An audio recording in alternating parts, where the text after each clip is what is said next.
Okay, Europa. Sen A. Was fällt Ihnen zu Europa und zur Europäischen Union, EU, ein? Einfallen. Einfallen bedeutet to come into mind. So,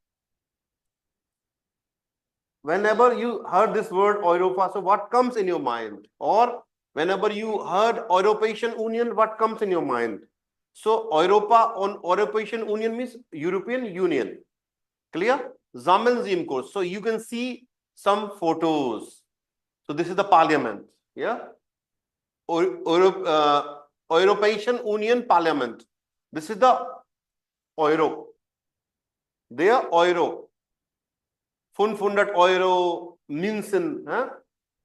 Und was ist das? Das sind die Länder. 27 Länder sind die Mitglieder von Europäischen Union. Ja, 27. So whenever you take a visa, Schengen visa, you can travel in 27 countries without any problem. Yeah. So if you have Schengen visa, you can travel in 27 countries. Yeah. 27 are the members of European Union. Clear? So this is the map of Europe, you can see. And all the countries which are the members of this European Union, you can see the flags here. So lesen Sie den Text über die EU, machen Sie Notizen zu den Fragen wer, was, wann, warum und vergleichen Sie im Kurs. Clear? So we can read this text and we can try to find the answers of this wer, was, wann und warum. Clear? Who will read the text? Palash, can you try? Yes, sir. 1 second. Nach dem Zweiten Weltkrieg beschlossen die Politiker in Europa, besser zusammenzuarbeiten, um den Frieden zu schützen. Sie waren sicher, dass Länder, die wirtschaftlich eng zusammenarbeiten, keinen Grund mehr haben, Krieg zu führen. So gründeten zunächst 6 Staaten 1951 die Europäische Gemeinschaft. Aus dieser Gemeinschaft wurde 1992 mit dem Vertrag von Maastricht die Europäische Union. Im Lauf der Zeit sind immer mehr Länder der EU beigetreten und es ist einiges passiert. Seit 2002 एक बार translate कर सकते हो? Sir try कर सकती हूँ. After the Second World War. So Weltkrieg का मतलब World War होता है ना? Yeah, Weltkrieg is World War. Yes. Okay. The politicians in Europe decided for a better work atmosphere, खुद जो साथ में काम करते हैं उससे related है क्या कुछ? Working together वाला चीज. Okay, the politician has decided, no? The politician decided in Europe better zusammenzuarbeiten, to work together. अच्छा, तो Frieden zu schützen, to protect or to preserve the freedom to peace. Peace को preserve करने के लिए, peace को protect करने के लिए, they decided, or to work together, they decided after the World War. Clear? Next. yes, so they were sure that जो countries हैं economically वो closely work कर पाएंगी, साथ में काम कर पाएंगी, right? Yes, sir. Und keinen Grund mehr haben, Krieg zu führen. Reasons कोई और reasons नहीं हो फाइट करने के। या फाइट करने का या वॉर का कोई रीजन नहीं होगा, है ना।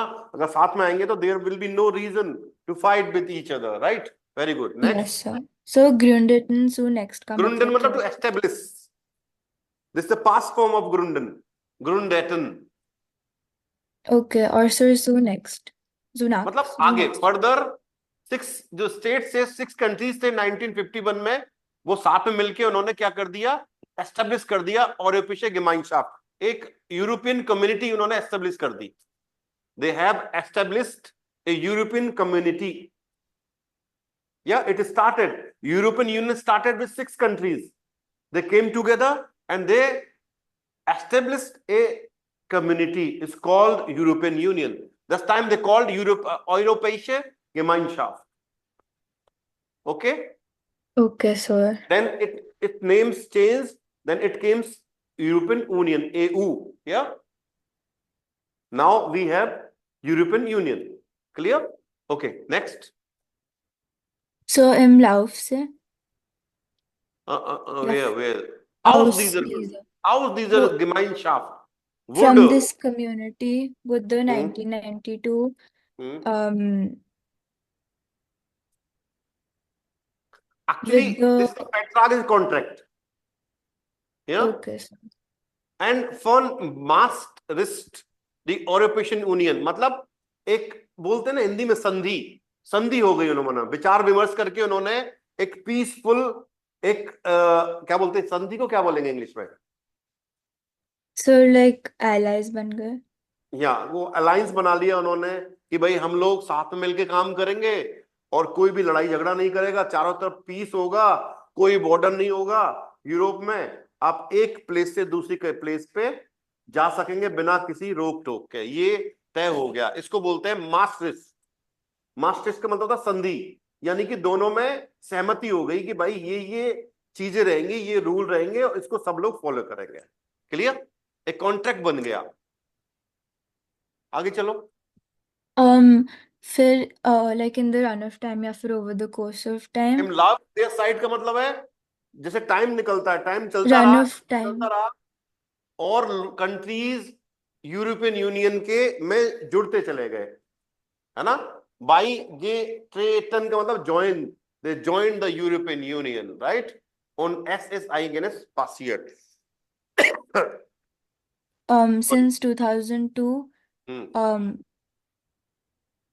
like all the जो EU वाली कंट्रीज थी उन्होंने like यूरो की करेंसी यूज करना शुरू कर दिया। या वेरून का मतलब होता है करेंसी, उनकी yes the sir. Same currency, मतलब 2002 से, सिंस 2002 दे आर यूजिंग इमामेर, मतलब more and more countries they are using the same currency. Yes, तो क्या बोलते हैं यूरो, दे आर ऑयरो। रुको, श्रुति रीड करो आगे। Yes, sir. Die Bürgerinnen, die EU können seit 1995 im im Normalfall normalen Fall ohne normal no Kontrollen, im Normalfall Normalfall ohne Normalfall ohne Grenzkontrollen reisen in anderen EU-Ländern, studieren und arbeiten und in der ganzen EU waren und die Entsteilstungen kaufen. Aber natürlich gibt es auch Kritik. Skeptikerinnen befürchten zum Beispiel, dass die nationalen Besonderheiten der einzelnen Länder immer mehr verschwinden. Anderen gibt es zu viele Vorschriften oder es dauert ihnen zu lange, bis Entscheidungen getroffen werden. Seit dem endgültigen Austieg von Großbritannien Anfang 2020 sind 27 Länder Mitglied der EU. Mitglied, Yes, sir, Mitglied. Mitglied, der EU. So देखो, die Bürger कौन होता है? Citizen. Bürgerinnen, the female citizens, no? Der EU of the European Union können seit 1995 im Normalfall ohne Grenzkontrollen reisen, like without the control, like without the border control, the border, there is no border, so कोई border नहीं रहा उसके बाद ना, they can travel in anderen EU-Ländern studieren oder arbeiten, so they can study in the other country, they can work in the other country und in den ganzen EU Waren und Dienstleistungen kaufen. So they can buy in the whole European Union the goods and the und Dienstleistungen मतलब Dienstleistungen क्या होता है? किसी को पता है? बताइए। हाँ जी, नहीं पता? बताओ। और ये कई बार आया है। Yes, sir. Services, facilities, you can say, na?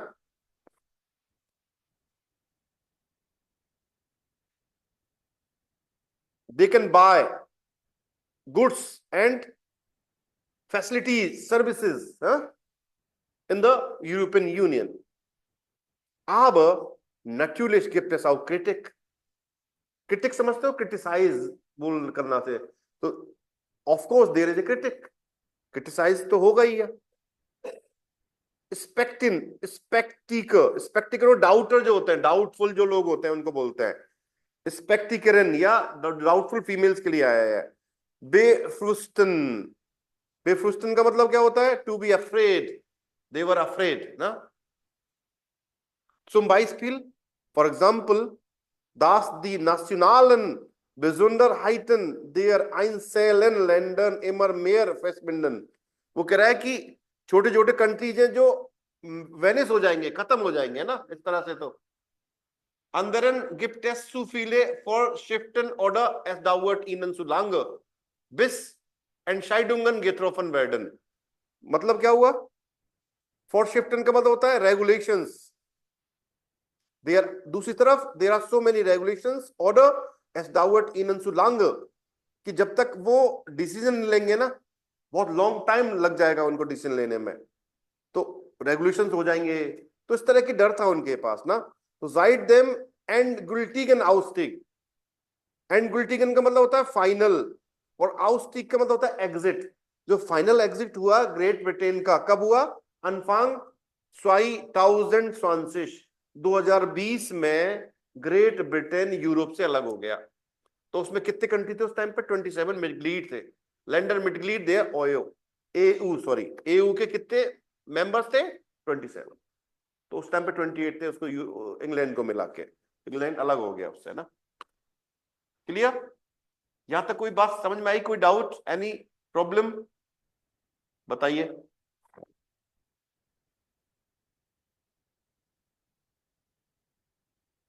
हाँ जी, please tell me. No, sir. चले फिर आगे. Yes, sir.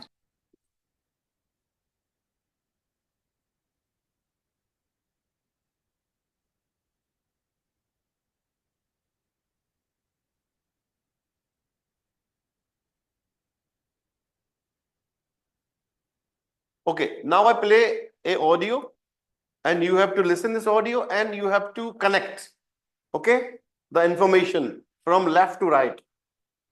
Clear? Hören Sie die Präsentation über die EU und ordnen Sie zu. Try to connect, okay? So I play the audio, please listen carefully. Guten Morgen. Ich halte heute eine Präsentation zum Thema EU. Worum geht es da eigentlich? Ich möchte beim Anfang beginnen. Warum wurde die EU eigentlich gegründet und was ist seitdem passiert? Könntest du bitte lauter sprechen? Oh, Entschuldigung. Klar, mache ich. Ich möchte in meiner Präsentation einen kurzen Überblick darüber geben, warum es die EU überhaupt gibt und was seit der Gründung der EU passiert ist. Geht es so besser? Können mich alle hören? Ja, Ja, so ist das super. Also, zu meiner ersten Frage. Warum gibt es eigentlich die EU? Nach dem Zweiten Weltkrieg hatten viele Länder in Europa ein großes Ziel. Nie wieder Krieg. Sie beschlossen, besser zusammenzuarbeiten. Sie wollten gemeinsam bessere Möglichkeiten für einen gegenseitigen Austausch und Handel schaffen. Sie waren sich einig, dass... Entschuldigung, jetzt habe ich den Faden verloren. Also nochmal. Die Länder waren sich einig, dass Länder, die wirtschaftlich gut zusammenarbeiten, keinen Grund haben, einen Krieg zu führen. 1951 war es dann soweit. 6 Länder unterschrieben einen Vertrag, der das Ziel hatte, dass keines der Länder mehr Kriegswaffen herstellt, um sie gegen ein anderes Land aus dieser Gruppe einzusetzen. Diese 6 Länder waren Belgien, Deutschland, Frankreich, Italien, Luxemburg und die Niederlande. 1957 unterzeichneten diese 6 Länder dann noch 2 weitere Verträge. Einen Vertrag, in dem es um eine europäische Wirtschaftsgemeinschaft ging, und einen zum Thema Atomkraft. Ups, einen kleinen Moment bitte. Nach und nach traten dieser Gemeinschaft immer mehr Länder bei. Zuerst kamen 1973 Großbritannien, Irland und Dänemark dazu. 1992 waren es bereits 12 Länder. Diese Länder gründeten dann mit dem Vertrag von Maastricht, der wurde am 7.2.1992 unterschrieben, die Europäische Union, die EU. Zur Europäischen Union gehören heute 27 Länder. Großbritannien ist im Januar 2020 ausgetreten. Um in Frieden zusammenzuleben, muss jeder den anderen so akzeptieren, wie er ist. Jedes Land lebt nach seinen eigenen Traditionen, seiner Sprache und seiner Kultur. Deshalb heißt das Motto der EU in Vielfalt geeint. Und die wichtigsten Werte für die EU-Mitgliedstaaten sind die Würde des Menschen und die Menschenrechte, Demokratie, Freiheit, Toleranz und Solidarität. Das finde ich toll. Allerdings habe ich schon das Gefühl, dass sich die EU-Länder ähnlicher geworden sind. Zum Beispiel bei der Mode oder beim Musikgeschmack. Ich finde es ein bisschen schade, dass in fast allen Ländern Europas in den Innenstädten immer wieder die gleichen Geschäfte sind. Das war früher, glaube ich, anders. Damit komme ich zum zweiten Punkt. Was ist seit der Gründung der EU passiert? Ganz einfach. Sehr viel. Viele EU-Länder benutzen jetzt dieselbe Währung, den Euro. Das ist für mich persönlich eine der tollsten Veränderungen. Wenn ich zum Beispiel nach Italien oder Spanien reise, muss ich nicht, wie meine Eltern früher, Geld wechseln und kompliziert umrechnen, bis ich weiß, wie viel etwas kostet. Oh, ich glaube, das konnte man jetzt nicht gut verstehen. Also, ich wollte sagen, dass das mit dem Euro für mich die beste Veränderung ist. Ich finde es sehr angenehm, dass man in Italien oder Spanien nicht mehr lange rechnen muss, bis man weiß, wie viel etwas kostet. Außerdem wurde man früher an jeder Grenze kontrolliert und musste seinen Ausweis zeigen. Meine Eltern erzählen immer von den langen Staus an den Grenzen in den Sommerferien. Heute können die EU-Bürger und Bürgerinnen innerhalb der EU im Normalfall ohne Grenzkontrollen reisen. Sie können zudem ganz problemlos in anderen EU-Ländern studieren und arbeiten. Abschließend möchte ich noch einmal zusammenfassen, dass das wichtigste Ziel der EU ist, Kriege zu vermeiden. Und dass sich seit dem Bestehen der EU vieles verbessert hat. Ich persönlich bin froh, dass es die EU gibt und Deutschland ein Mitgliedsstaat ist. Auch wenn es manchmal Kritik an der Politik der EU gibt, zum Beispiel, dass Entscheidungsprozesse so lange dauern. Ich finde es toll, dass man jetzt in Europa so einfach reisen kann und viele Länder den Euro haben. Herzlichen Dank für eure Aufmerksamkeit. Gibt es noch Fragen? Anji, did you understand or not? Should I play once again? Once more? हाँ जी, बताइए. Should I play once more or not? Yes, sir. Yes, sir. Okay. Listen carefully. Noch einmal. Guten, guten Morgen. Ich halte heute eine Präsentation zum Thema EU. Worum geht es da eigentlich? Ich möchte beim Anfang beginnen. Warum wurde die EU eigentlich gegründet und was ist seitdem passiert? Könntest du bitte lauter sprechen? Oh, Entschuldigung. Klar, mache ich. Ich möchte in meiner Präsentation einen kurzen Überblick darüber geben, warum es die EU überhaupt gibt und was seit der Gründung der EU passiert ist. Geht es so besser? Können mich alle hören? Ja, Ja, so ist das super. Also, zu meiner ersten Frage. Warum gibt es eigentlich die EU? Nach dem Zweiten Weltkrieg hatten viele Länder in Europa ein großes Ziel. Nie wieder Krieg. Sie beschlossen, besser zusammenzuarbeiten. Sie wollten gemeinsam bessere Möglichkeiten für einen gegenseitigen Austausch und Handel schaffen. Sie waren sich einig, dass... Entschuldigung, jetzt habe ich den Faden verloren. Also nochmal. Die Länder waren sich einig, dass Länder, die wirtschaftlich gut zusammenarbeiten, keinen Grund haben, einen Krieg zu führen. 1951 war es dann soweit. 6 Länder unterschrieben einen Vertrag, der das Ziel hatte, dass keines der Länder mehr Kriegswaffen herstellt, um sie gegen ein anderes Land aus dieser Gruppe einzusetzen. Diese 6 Länder waren Belgien, Deutschland, Frankreich, Italien, Luxemburg und die Niederlande. 1957 unterzeichneten diese 6 Länder dann noch 2 weitere Verträge. Einen Vertrag, in dem es um eine europäische Wirtschaftsgemeinschaft ging, und einen zum Thema Atomkraft. Ups, einen kleinen Moment bitte. Nach und nach traten dieser Gemeinschaft immer mehr Länder bei. Zuerst kamen 1973 Großbritannien, Irland und Dänemark dazu. 1992 waren es bereits 12 Länder. Diese Länder gründeten dann mit dem Vertrag von Maastricht, der wurde am 7.2.1992 unterschrieben, die Europäische Union, die EU. Zur Europäischen Union gehören heute 27 Länder. Großbritannien ist im Januar 2020 ausgetreten. Um in Frieden zusammenzuleben, muss jeder den anderen so akzeptieren, wie er ist. Jedes Land lebt nach seinen eigenen Traditionen, seiner Sprache und seiner Kultur. Deshalb heißt das Motto der EU „In Vielfalt geeint“.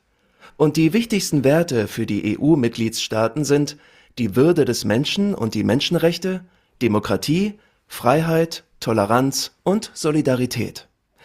Das finde ich toll. Allerdings habe ich schon das Gefühl, dass sich die EU-Länder ähnlicher geworden sind. Zum Beispiel bei der Mode oder beim Musikgeschmack.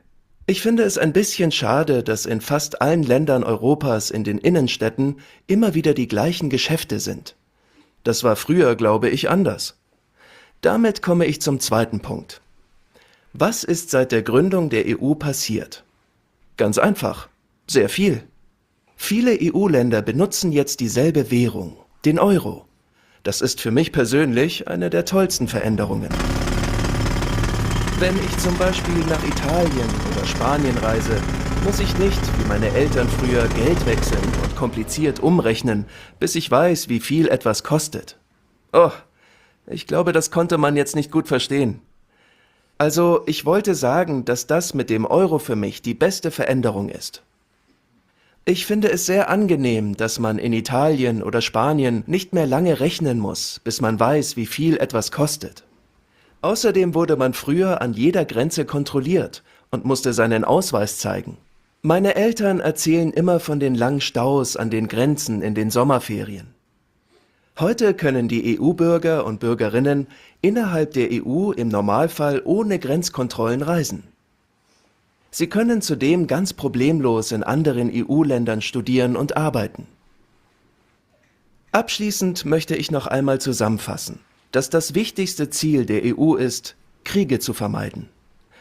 Und dass sich seit dem Bestehen der EU vieles verbessert hat. Ich persönlich bin froh, dass es die EU gibt und Deutschland ein Mitgliedsstaat ist.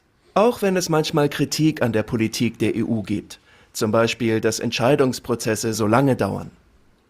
Ich finde es toll, dass man jetzt in Europa so einfach reisen kann und viele Länder den Euro haben. Herzlichen Dank für eure Aufmerksamkeit. Gibt es noch Fragen?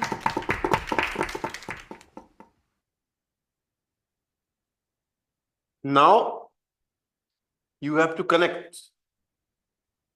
So 1951 unterschrieben einige Länder einen Vertrag. क्या आएगा बताओ? Which statement is correct?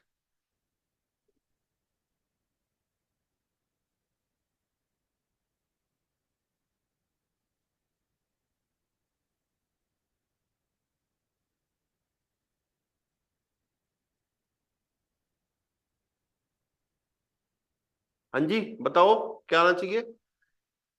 दे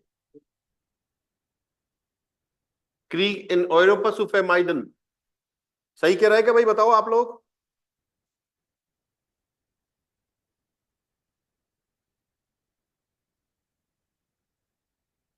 ए आएगा ए. Die Produktion von Kriegswaffen zu kontrollieren. हाँ जी, am I right or wrong? 1951 unterschrieben einige Länder einen Vertrag, die Produktion von Kriegswaffen zu kontrollieren. A is the right answer. So I में देखो die Länder Belgien, Deutschland, Frankreich, Italien, Luxemburg und Niederlande hatten das Ziel. क्या उनका seal था? क्रीग इन Europa zu vermeiden. ये उनका seal था कि जो लड़ाई है वो अवॉइड हो यूरोप में, राइट? तो 6 कंट्री स्टार्टिंग में आए 1951 में और they establish the European Union. Yes, तो स्वाई का क्या हो जाएगा? डे. थर्ड देखो, स्वाई weitere Verträge wurden 1957 unterzeichnet. Wirtschaftsbeziehungen und den Umgang mit Atomkraft zu regeln. Right? Wirtschaft क्या हो गया? Economy.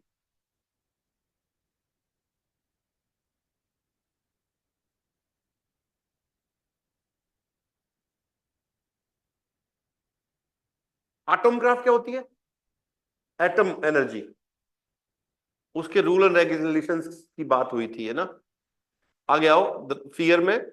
Der Vertrag von Maastricht, देखो Maastricht wurde im Jahr 1992 am 7. Februar geschlossen. बे जो संधि हुई थी ना, कॉन्ट्रैक्ट जो हुआ था वो 1992 में हुआ 7 फरवरी को, राइट? और für die Mitgliedstaaten sind die wichtigsten Werte. Werte क्या होता है? Praises ना? क्या इंपॉर्टेंट प्रेजेस थी? एक ही बचा आपका. Die Würde des Menschen und die Menschenrechte, Demokratie, Freiheit, Toleranz und Solidarität. ये चीज इंपॉर्टेंट थी उनके लिए, है ना? ये इन चीजों का स्पेशल ध्यान रखा जाएगा. बताओ यहां तक कोई दिक्कत? No sir. वैट का मतलब वर्थी थिंग. क्या वर्थफुल जो चीजें होती है उनको बोलते हैं वैट. वैल्यूज, है ना? वैट मतलब वैल्यू, वर्थ. अब आते हैं आगे. प्रमोद भाई, कोई डाउट यहां तक? अब ये बे तो कोई काम का नहीं है, छोड़ो इसको, क्योंकि प्रेजेंटेशन का पार्ट है ये. आप से पे आ जाओ. से में देखो कुछ स्टेटमेंट लिखे हुए हैं, इनको आपको कैटेगराइज करना है. आइनलाइटुंग में क्या आएगा, हाउप्टाइल में क्या आएगा, श्लूस में क्या आएगा, राइट? तो कोशिश करो अलग अलग करने की सेंटेंसेस को.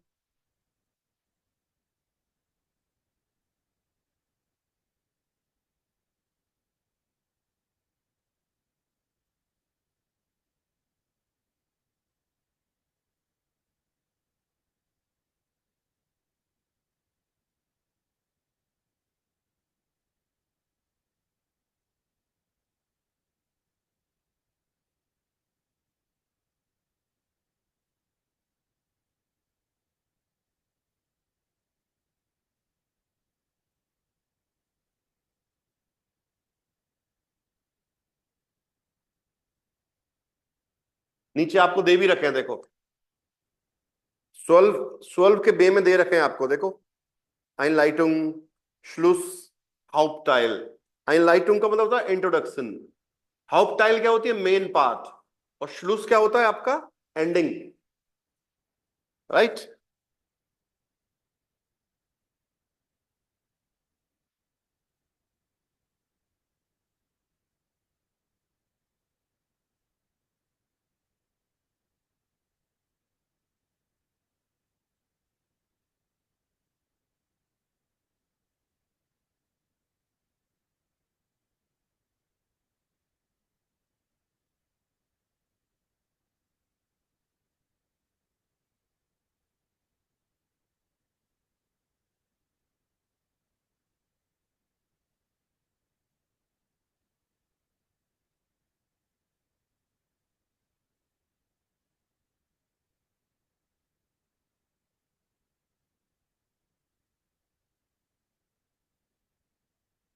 कुछ पता चला क्या हो सकता है Einleitung?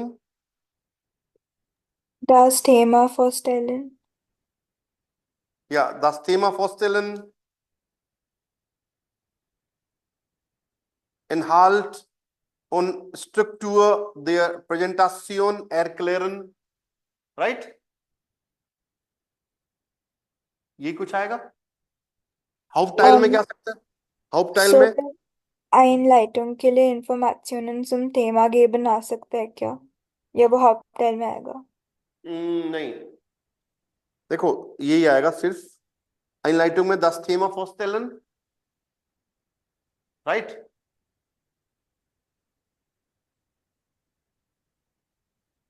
Okay, so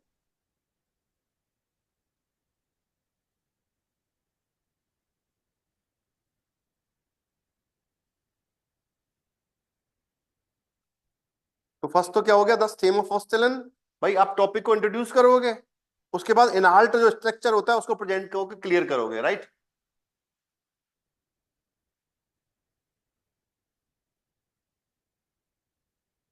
Inhalt und Struktur der Präsentation erklären, यही आएगा Einleitung में। Hauptteil में देखो क्या क्या आ सकता है, Beispiele nennen, Vorteile und Nachteile nennen, लिख लो, Beispiele nennen, Vorteile und Nachteile nennen, Vorteile und Nachteile nennen, Informationen zum Thema geben, Hauptteil में आएगा सारा ना। Über eigene Erfahrungen sprechen, über eigene Erfahrungen sprechen,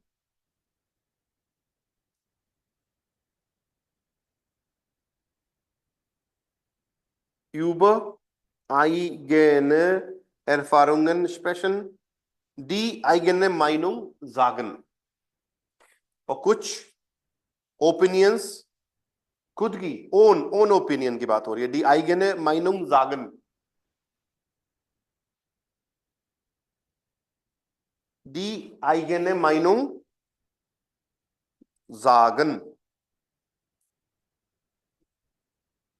तो यहां से दिखा देता हूं आपको एक बार ना, ये देखो, और Schluss में आ जाएगा die wichtigsten Punkte zusammenfassen und जिस बेडांकन, जो इंपॉर्टेंट पॉइंट्स होंगे उनको समराइज करना और थैंक्स बोलना, जिस बेडांकन।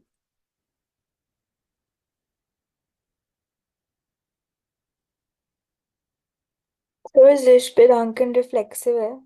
यस रिफ्लेक्सिव है ना। So but हम thank तो like सामने वाले को कर रहे हैं ना, तो मैं आप खुद कर रहे हो ना, इस बेडांग के मिश ईनन ऐसे बोला जाता है ना। okay so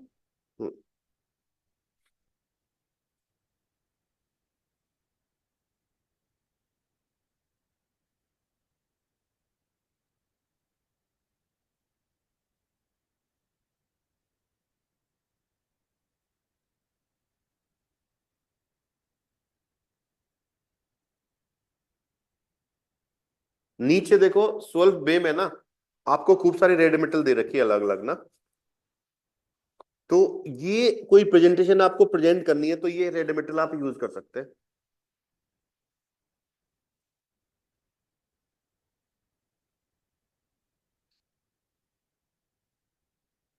देखो यहाँ पे आप टॉपिक दे रखे हैं, इन पे आप प्रेजेंटेशन बना सकते हो चाहो तो। wählen Sie ein Thema und bereiten Sie eine Präsentation vor। मतलब choose a topic and prepare a presentation। machen Sie Notizen, note down करना है। नोटिसन का मतलब होता है नोट डाउन करना चाहिए, पॉइंट नोट करना एक तरह से। प्रैक्टिकम इन आउसलैंड मतलब फॉरेन में इंटर्नशिप की बात हो रही है ना। स्प्राकन in the EU, European Union में लैंग्वेजेस की बात हो रही है। राइजन इन यूरोपा, ट्रेवलिंग इन यूरोप। फ्राइविलिगस एंगेजमेंट मतलब फ्राइविलिगस क्या होता है, वॉलेंटरी एंगेजमेंट।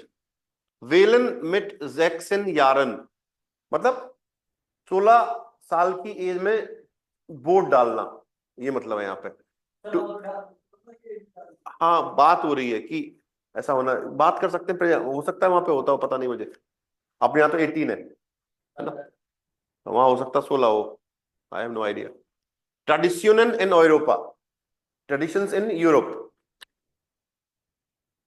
अब ये पूरी रेडिमेटल आप इनको लर्न कर सकते हो। जैसे देखो, ich möchte heute über Praktikum in Ausland sprechen। Ja, ich spreche über folgende Punkte। I will speak about the following points। In meiner Präsentation möchte ich zuerst dann, danach und zum Schluss। मतलब सबसे पहले zuerst मतलब सब प्रथम, first मैं I will speak about it, then I will speak about it, then after that I will speak about it, and in the end I will speak about it। ये आप उसको पार्ट में divide कर सकते हो, है ना। क्लियर। हाउपटाइल में ये रेडिमेटल दे रखी है आपको, अपनी ओपिनियन दे सकते हो आप, अपना एक्सपीरियंस शेयर कर सकते हो, आपके एग्जाम्पल दे सकते हो, फोरटाइले नाकटाइले बता सकते हो। ये सारी चीजें यहाँ पे दी हुई हैं। इसमें अगर कोई चीज आपको समझ में नहीं आती है तो आप पूछ सकते हो, है ना। क्लियर और सर नॉट क्लियर। फॉलोइंग मतलब फॉलोइंग होता है क्या? फॉलोइंग मतलब फॉलोइंग, यस। और जब आपको एंड करना है तो स्लुस पे आप एंड करोगे। जैसे abschließend möchte ich kurz zusammenfassen, मतलब abschließend मतलब in the end, finally I would like to summarize। zum Schluss möchte ich noch einmal sagen, in the end I would like to say once again। दास करके जो भी कोई चीज आपको दोहरानी है, repeat करनी है, वो चीज आप रिवाइज कर सकते हो यहाँ पे ना।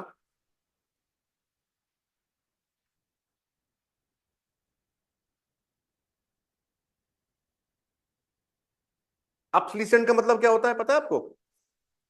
Finally, finally. ओके, लास्ट में बोलोगे आप, जब धन्यवाद दोगे, जिस बिडांकन करोगे तो क्या बोलेंगे? vielen Dank, herzlichen Dank für Ihre Aufmerksamkeit। Thank you so much for your attention. Aufmerksamkeit का मतलब होता है अटेंशन। Gibt es या haben Sie noch Fragen zum Thema? Do you have question to the topic? पूछते last में questions. कोई question पूछिए sir, आप इस टॉपिक से रिलेटेड, तो आप ये बोल सकते हो, राइट। तो यहां पे आके आपका ये चैप्टर सक्सेसफुली खत्म होता है। नंबर 10।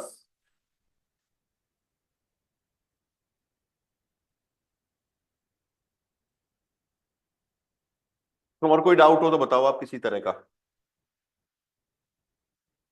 नो, पक्का, आर यू श्योर? तो अब आपके 2 चैप्टर बचे हैं इसमें, है ना।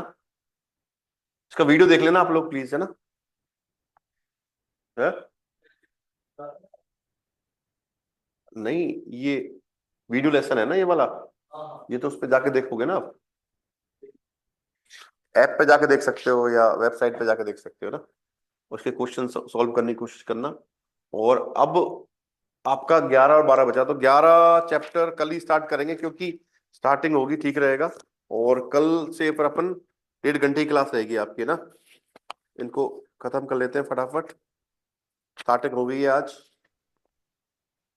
और फिर बात करेंगे बाद में, है ना। एक बार खत्म कर लेते हैं, फिर एग्जाम प्रिपरेशन जो भी हो वो उस पर अपन डिटेल में बात करेंगे उसकी, है ना। राइट।